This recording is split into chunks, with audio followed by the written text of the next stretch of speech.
또 건강하게 한 자리에서 예배하게 하신 것 하나님의 은혜인 줄 믿습니다. 저는 초등학교, 중고등학교 시절부터 범생이었습니다. 모범생이었습니다. 그렇게 보이시나요? 바른 생활 이렇게 보이시나요? 제 생각입니다만은 저 같은 사람은 보통 청소년 사역자가 잘 안 됩니다. 청소년 시절 방황하고 고민하고 엉망으로 살았던 그 아이가 예수님 만나서 나중에 자기 같은 아이들을 챙기는 그러한 청소년 사역자가 많이 됩니다. 우리 같은 시찰에 있는 우리 교회 몇 번 와서 말씀 나누었던 임육택 목사님, 둥지라는 공동체도 하면서 비행 청소년 사역하고 있는데 청소년 시절 너무너무 방황하고요 엉망으로 살았던 사람이기도 합니다. 가정사역자도 마찬가지입니다. 참 문제없고 정말 행복한 가정, 숨기는 가정에서 자랐던 그런 분들이 보통 가정사역자가 안 됩니다. 엮이는 가정에서 참 엉망인 가정에서 상처 많이 받았던 그분들이 회복되고 주님 만나서 그런 가정들을 살리는 가정사역자들이 보통 됩니다. KBS 아침마당에 고정 패널로도 많이 나왔고요. 또 우리나라 가정사역의 거의 원조격이라 할 수 있는 송기론 목사님, 김향숙 사모님이 계십니다. 그럼 혹시 TV에서 많이 보셨습니까? 과거에는 기독교 사역 연구소라 이랬더니 교회 외에는 잘 불러주지 않아서 이름을 나중에 바꾸었습니다. 하이 패밀리 이랬더니요 방송국도 여러 사회기업에서도 불러주어서 가정사역을 하고 있습니다. 송기론 목사님이시고 고신척입니다. 옆에 계신 분이 사모님 김향숙 사모신데요 저하고도 인연이 있습니다. 제 고3 때 지도하셨던 지도 교육자셨고 사모님은 고3 때 저를 지도했던 고3 반사 선생님이기도 했습니다.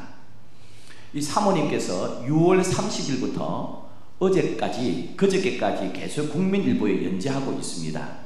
또 내일도 연재가 계속될 것 같은데요. 제가 국민일보를 읽으면서 고3 때 지도하셨던 사모님이기도 해서 참 계속 보고 있는데 6월 30일 한 열흘 전이죠. 십몇일 전 첫 연재 제가 좀 읽어드리려고 합니다. 김향숙 사모님의 글입니다. 나는 1960년 8월 신앙가문의 1남 5년 중 둘째로 부산 사업구 감천동에서 태어났다. 아버지는 목회자이자 신학대학교 교수였다. 겉보기엔 부족함이 없어 보였지만 실상은 엮이는 가정이었다. 어린 시절 부모님은 자주 다투셨다. 새벽이면 어김없이 잠을 깨우는 소리가 들렸다. 두 분이 두런거리며 이야기 나누는 소리였다. 아버지 목소리는 점점 커져갔고 결국 고함으로 이어졌다. 나는 손가락이나 베개 이불로 귀를 틀어막으며 기도했다. 하나님 제발 여기서 멈추게 해주세요. 소원하고 또 소원했지만 두 분 다 절대 먼저 사과하는 법이 없었으므로 대화는 점점 더 험악해져 갔다. 아버지는 분노 조절 장애가 있었다. 화가 폭발하면 통제불능이었다. 물건 던지는 소리, 벽을 치는 소리에 이어 방문을 쾅 닫고 나가는 소리가 들려야 싸움은 끝이 났다. 그런 아침이면 어김없이 나는 아침밥을 걸러야 했다. 불안한 마음으로 학교에 갔다가 집에 돌아오면 어머니는 퉁퉁 부은 눈으로 입술을 꽉 다물고 옷장을 정리하곤 했다. 어머니의 침묵은 무서웠다. 어린아이의 눈에도 보였다. 하늘로 짓눌린 굽은 등, 땅이 꺼질 듯 내쉬는 한숨, 거친 손놀림, 서늘한 눈빛. 어머니의 몸은 분노 덩어리였다. 아버지를 향해야 할 어머니의 분노는 자녀들을 향했다. 탁 서랍 닫는 소리와 동시에 화산이 폭발하듯 화가 분출했다. 어머니의 화는 언제나 새치혀로 옮아붙었다. 미친 듯이 제멋대로 날뛰는 혀는 지독한 욕설들을 쏟아냈다. 내가 얼마나 못됐고 못나고 모자라고 형편없고 싫은지를 귀에 못이 박히도록 이야기했다. 그 말은 비수처럼 날아와 내 가슴에 꽂혔다. 어린 나는 내가 사랑받을 가치가 없는 존재라고 거절감이 내 속에 확 박혀버렸다. 태어남이 저주임을 확신했다. 마음은 갈기갈기 찢어져 피멍이 들었다. 이런 일을 겪을 때면 나는 늘 이불 속으로 들어갔다. 어둠 속에서 부모님을 원망하고 정오했다. 복수를 꿈꾸기도 했다. 맞설 수도 피할 수도 없는 어린아이의 무력감은 나를 깊은 우울의 나락으로 끌어들였다. 마지막 분노의 화살은 하나님을 향했다. 강한 불만을 토로했다. 하나님, 도대체 내가 무엇을 잘못했습니까? 부모님을 내가 선택했나요? 싸우지 말게 해달라고 얼마나 기도했는데 왜 한 번도 안 들어주시나요? 하나님은 침묵하셨다. 대답을 기다리다 지칠 때쯤 스스로 결론을 내렸다. 향수가, 네 부모님조차 너를 사랑하지 않는데 하나님이 너를 사랑할 리가 있니? 그러니까 네 기도 응답 안 해주시지. 나는 하나님에 대해서, 아버지와 어머니에 대해서 거절감으로 우울한 인생을 살았다. 그러나 하나님은 전혀 다른 대답을 가지고 계셨다. 남편은 3남 3녀 중 장남이었고 나는 자연스럽게 대식구의 맏며느리가 되었다. 꿈처럼 달콤했던 신혼의 나날은 얼마 지나지 않아 산산조각이 났다. 남편과 나는 정반대였다. 전형적인 일 중심의 남편은 매사에 완벽했고 빈틈이 없었으며 자로 잰 듯 정확하게 했다. 모든 물건은 제자리에 있어야 했다. 내가 틀렸다며 잔소리와 지적질을 계속했다. 치약을 왜 이렇게 짜? 밑에서부터 짜야지. 문지방도 밟지마. 신발 좀 똑바로 정리해. 남편의 잔소리는 나를 고치려고 집요했다. 수위는 점점 올라갔다. 절대 건드리지 말아야 할 핏줄을 건드렸다. 당신 집에서 이런 것도 안 가르쳐줬어? 당신 어머니가 아무것도 안 보여줬어? 화가 난 나는 대받아쳤다. 그러는 당신 집은 얼마나 대단한데요. 고집스러운 자아가 내 속에서 시퍼렇게 살아있었다. 견디다 못한 남편이 폭발했다. 분노는 남편의 치명적인 약점이었다. 순식간에 남편은 괴물로 변했다. 공격적이고 파괴적이고 부정적이고 극단적인 말들이 무차별로 쏟아졌다. 이후 남편은 자신을 자책하며 괴로워했다. 가정은 미리 맛보는 지옥이었다. 나는 이혼을 생각했다.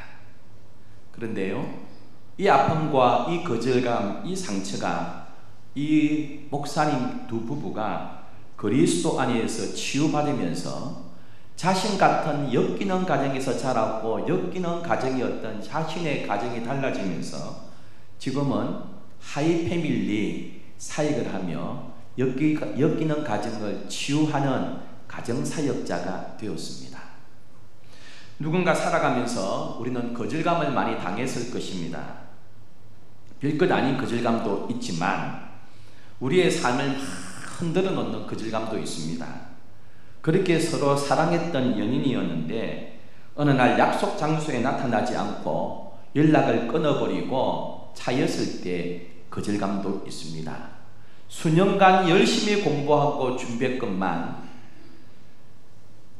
학교에 낙방하든지 직장에 불합격했을 때의 거절감도 있습니다.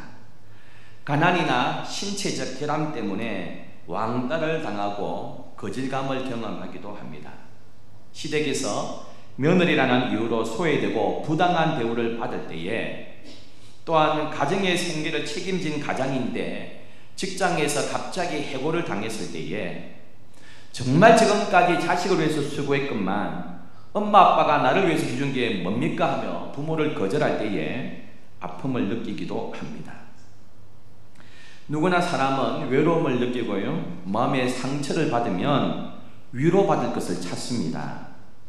대개 사람들은 허심탄회하게 자기의 속마음을 내놓을 수 있는 친구를 만나 세상 사람들은 술 한잔을 기울이기도 합니다. 쇼핑하고 영화를 보며 취미생활에 몰두하며 기분 전환하기도 합니다. 우리 성도들은 하나님 앞에 부르짖으면서 우리의 모든 상처를 치유받고요, 하나님의 위로를 받을 때도 있습니다. 여러분, 성도든 불신자든 간에 주님 앞에 시선을 맞추지 아니하면, 주님 앞에 나아가지 아니하면 반드시 다른 곳으로 눈을 돌리게 되어 있습니다. TV에 빠지든 쇼핑에 빠지든 청소년들, 대학생들 게임에 빠지든 운동에 빠지든 술, 담배에 빠지든 성중독에 빠지든 다른 곳에서 위안을 얻고 상처를 치유받으려고 하는 경향이 있습니다. 이것이 습관이 되면 나중에 중독이 되기도 합니다. 여러분, 이 아픔과 상처를 잊으려고요, 좀 자유하고 싶어서 알코올 의존합니다. 알코올을 마시면서, 술을 마시면서 좀 회복되고 잊어버리려고 했는데요, 자유를 누리려고 하는데 나중에 알코올 중독됩니다. 자유를 좀 얻고자 술을 마시는데 술의 노예가 되어버리는 경우가 있습니다. 더 큰 고통이 옵니다. 거절의 반대 개념은 용납과 수용입니다. 에베소서 1장 6절에 우리 함께 읽으실까요? 이는 그가 사랑하시는 자 안에서 우리에게 거저 주시는 바 그의 은혜의 영광을 찬송하게 하려는 것이라. 아멘. 우리에게 거저 주시는 바라 했습니다. 우리의 학벌과 외모와 재산과 모든 것 따지지 않습니다. 그냥 품어주시고 모든 것을 내어주십니다. 용납하시는 것입니다. 우리를 품어주시는 하나님의 은혜입니다. 이전에 우리가 어떤 실수했을지라도, 어떤 죄를 범했을지라도, 어떤 연약함이 있을지라도 따지지 않습니다. 있는 모습 그대로 나아가면 그대로 품어주십니다. 큰아들도 품어주시지만 받아간 유산 다 탕진하고 거짓굴로 돌아오는 그 아들도 그대로 품어주시는 것입니다. 이게 하나님의 구원의 은혜고 치유의 은혜인 줄 믿습니다. 많은 성도들이 오랫동안 교회 다니며 신앙생활해도요, 여전히 이기적이고 인격의 변화가 되지 않는 이유 중에 하나가 마음속에 이 거절감, 이 상처들이 많이 있기 때문입니다. 봉사하고 예배하고 충성하지만 이 깊은 상처를 치유하지 않고는 데일밴드 하나 갖다 붙이고 회복될 거라고 기다리는 것과 마찬가지입니다.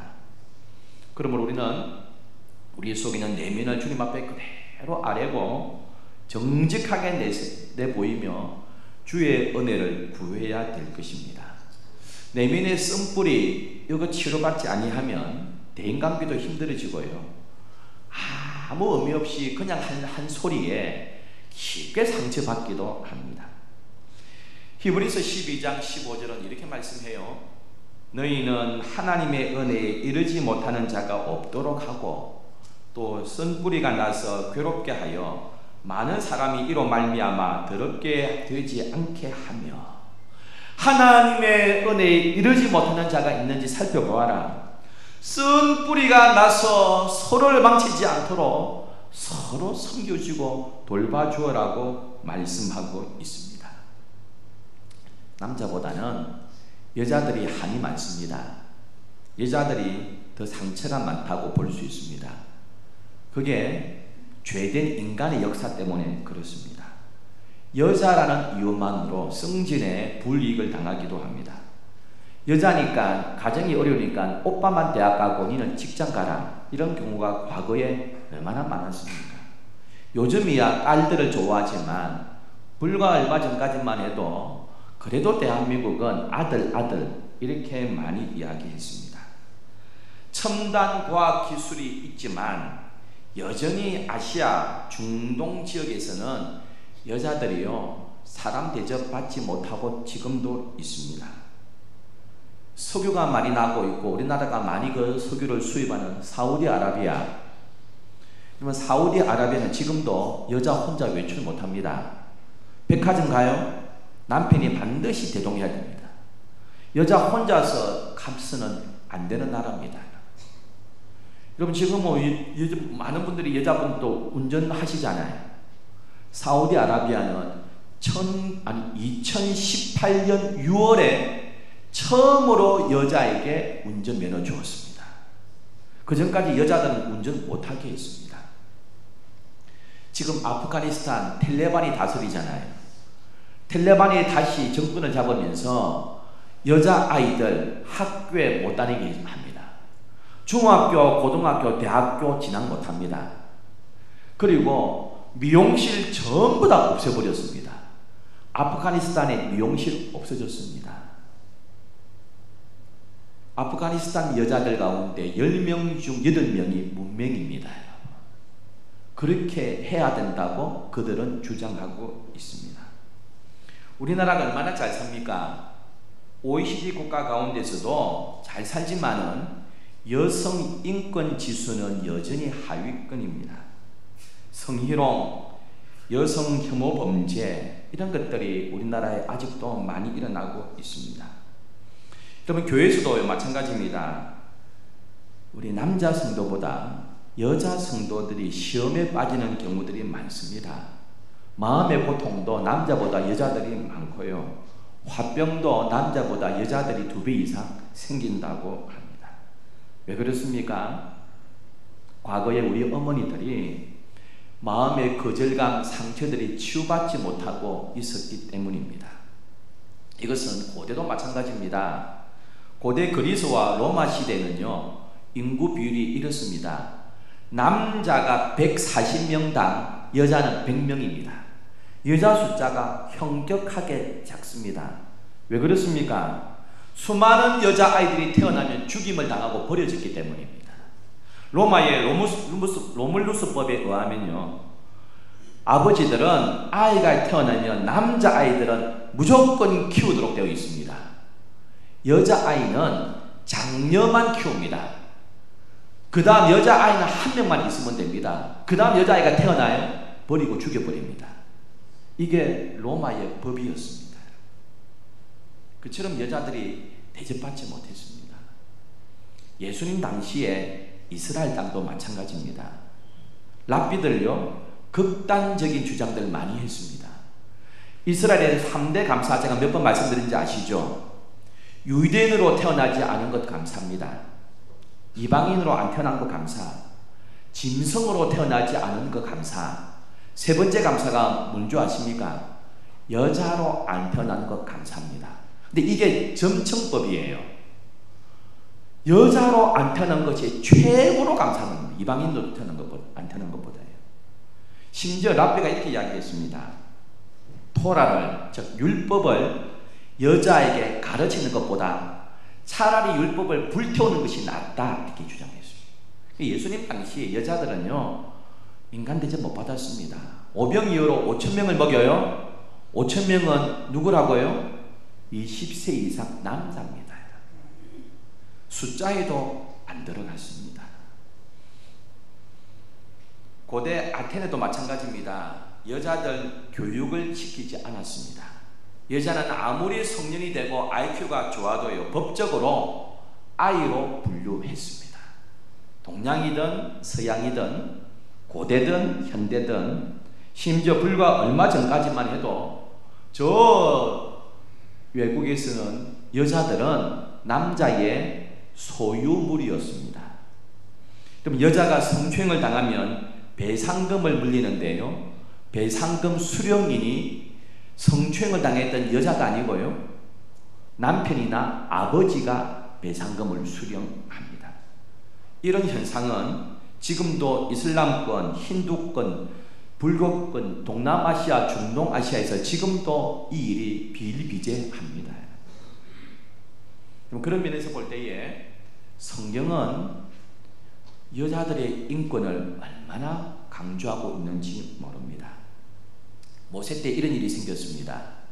법이 어떤 법이냐 하면 유산 상속은 무조건 아들만 갖게 되어 있습니다. 아들에게만 상속하게 되어 있습니다. 슬로보아스라는 남자가 있었는데요, 딸만 5입니다. 아들을 낳지 못했습니다. 그러다가 아버지 슬로보아스이 죽었습니다. 그러면 이 상속, 이 땅은 어떻게 됩니까? 딸들이 받지 못합니다. 친척이나 외부 사람들에게 전부 다 가버립니다. 딸들이 너무너무 속상하고 억울해요. 모세에게 이 문제를 가지고 왔습니다.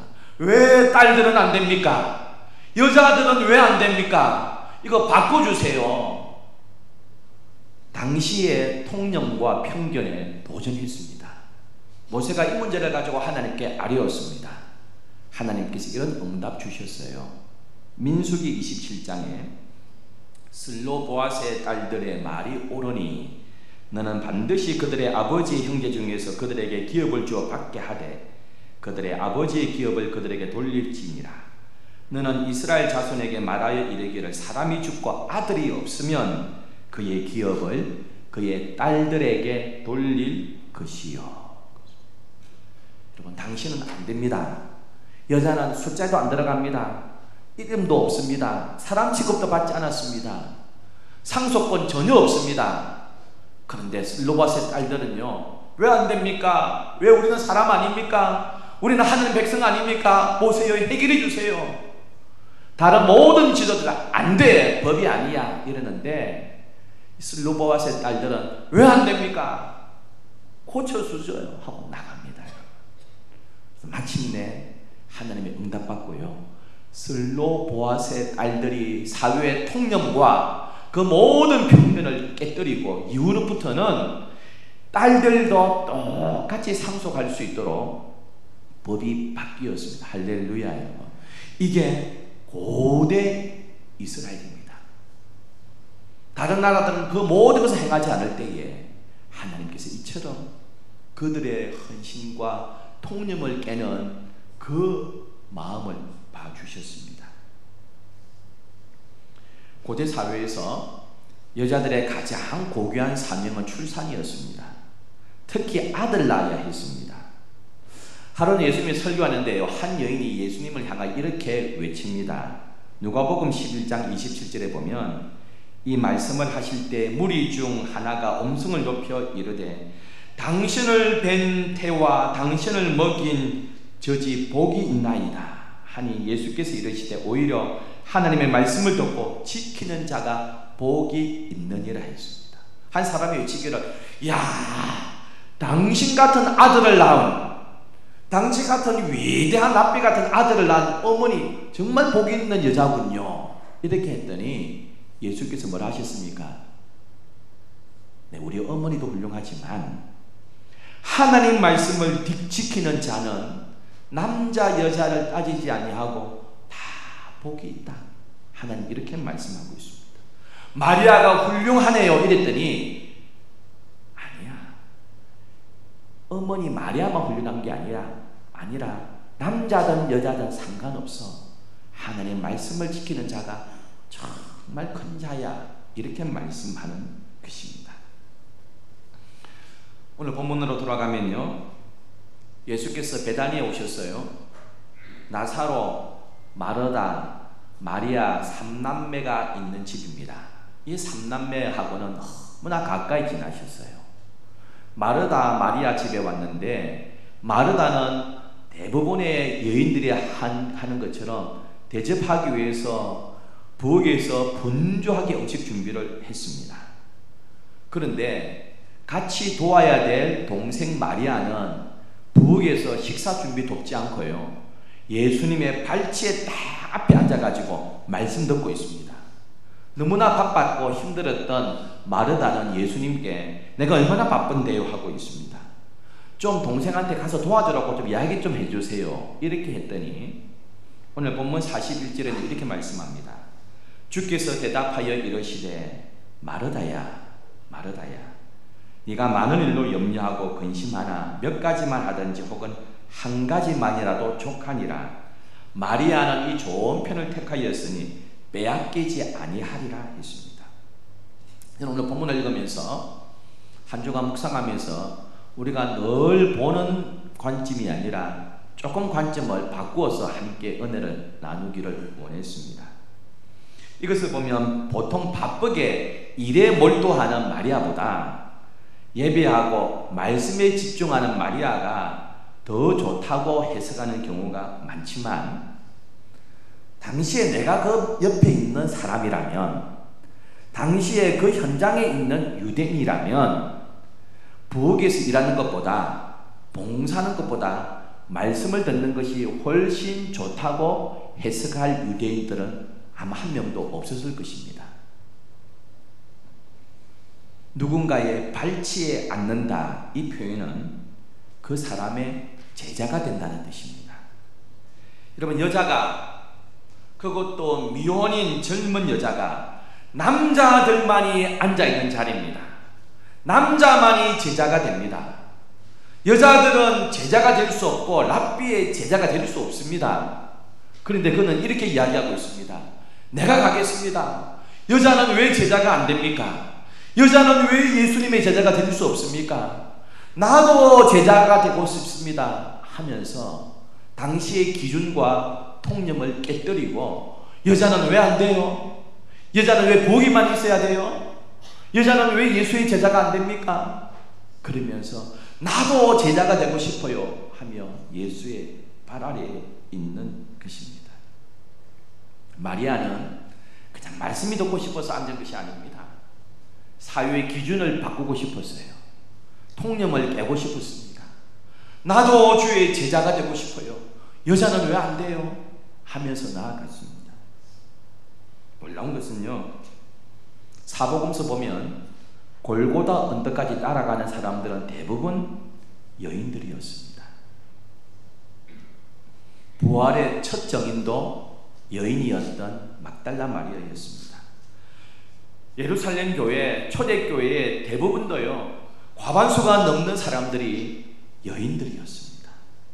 거기에 버림받은 여인들, 과부들, 심지어 병자들, 창녀 출신들도 참 많았습니다. 새로운 교회라는 공동체에서 그들은 자신의 이름을 발견했고요, 가치를 발견했습니다.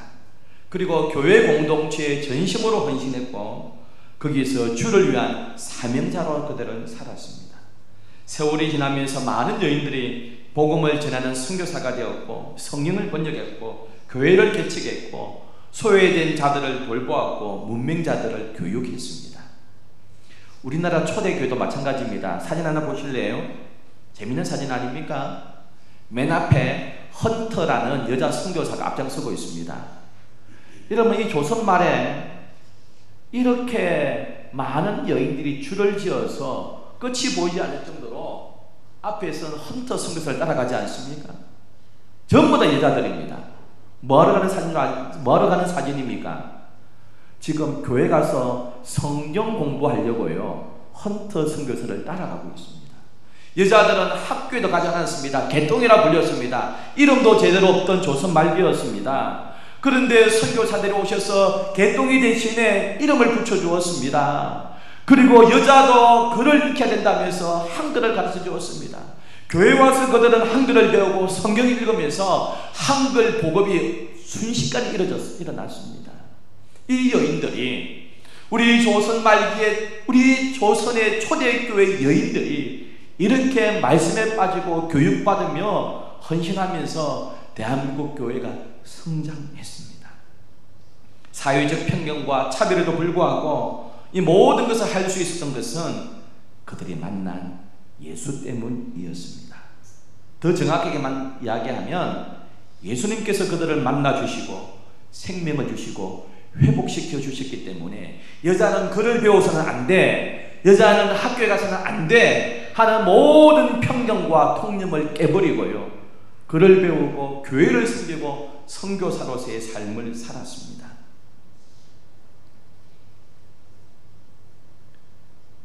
상처 가운데 가장 큰 상처는 거절감입니다. 가장 사랑했던 사람한테 버려짐 당하는 것, 큰 상처입니다. 여러분, 여기서 노포터미널 조금 지나가면 남강 복지관 있습니다. 그럼 그게 복지관 아이들이 있습니다. 여러 가지 어려운 형편 때문에 아이들을 맡겨놓고 부모들이 한 달에 한 번 아니면 찾아오지도 않는 아이들이 많습니다. 그럼 복지관에 있는 아이들이 요즘 고아는 없잖아요. 그럼 다 부모에게 버려진 아이들이에요. 이걸 치울 이게 안 치워지니까 먹는 걸로 엄청 먹고요. 그래도 이 버려짐에 대한 이게 채워지지 않는다 그래요. 예수님이 당하신 고난 가운데 제일 큰 고난은 버려졌다는 것입니다. 마태복음 27장 46절은 이렇게 말씀합니다.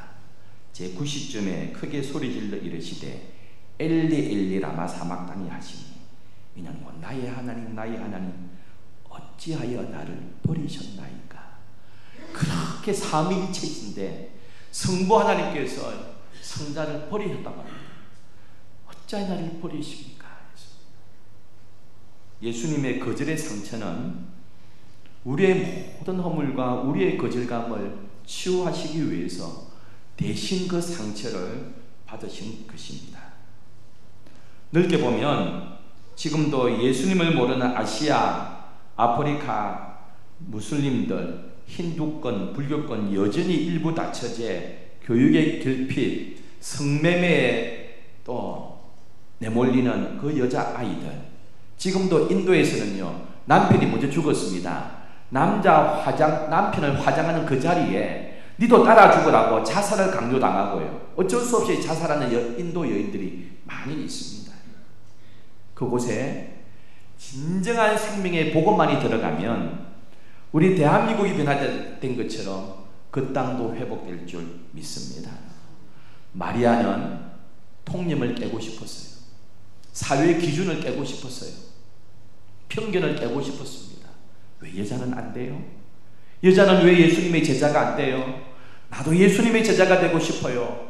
예수님의 발치에 앉아서 예수님의 말씀에 집중했는데 예수님은 그 모습을 기뻐 받으셨습니다. 사랑하는 우리 남산제일교회 성도 여러분, 우리 각자가 우리 남산제일교회가 주님의 치유와 주님의 회복의 도구로 아름답게 쓰임받는 저와 여러분 되기를 주의 이름으로 소원합니다. 참 좋으신 하나님 아버지,